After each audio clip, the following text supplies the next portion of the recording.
So seeing as Splatoon 3 is right around the corner, Octee and I thought it would be a great idea to share some of the predictions that we have for the game/storyline. So without further ado, let's get started.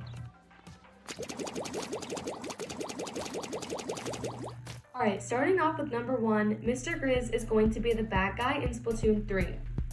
Like, why does he need all of the eggs that we collect for him in Salmon Run? Because he needs an army to take over the world. Our evidence is that we get little buddies because of the eggs that Mr. Grizz kept.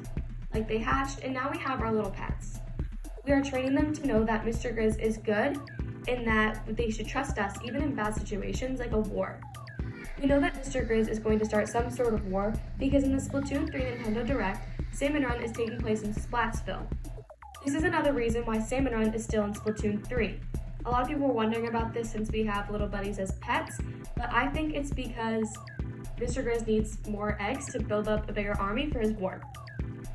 When we go to the loading screen of Salmon Run, we can see that Mr. Grizz's radio is propped on top of a cooler, which I'm guessing is holding the eggs to keep them fresh so that they can hatch and start their training in Splatsville.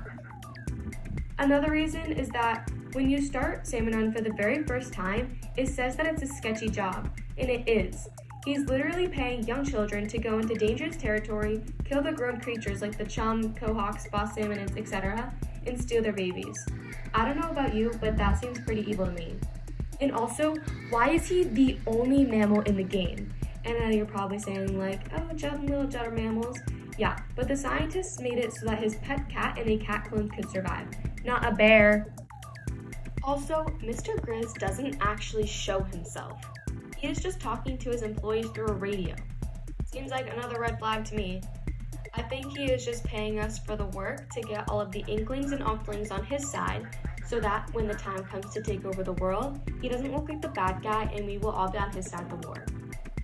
Also, if we take a look at the Octarians in Splatoon 3, they now have fur, which is strange because before, their tentacles have always been smooth.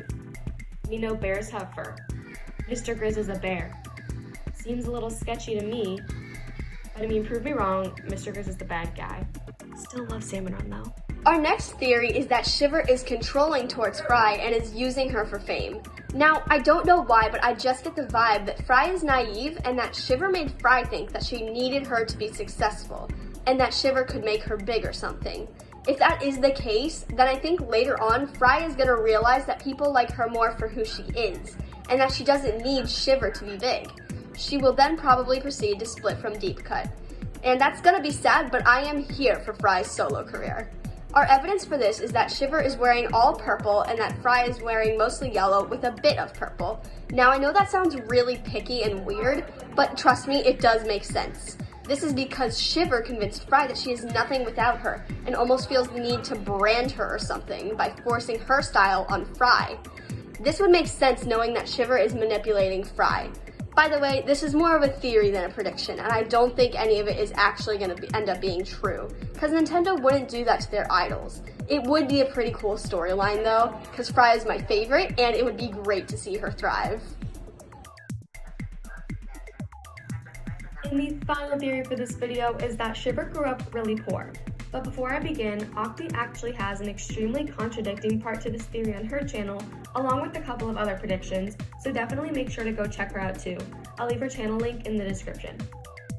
Okay, so our evidence is that Shiver starts off by saying, oh, you think you're cool, sharks call me cold-blooded.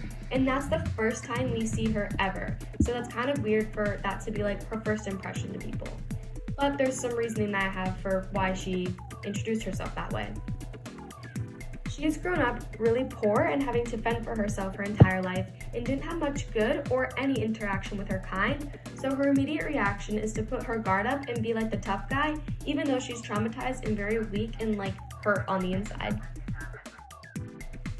And that concludes this video.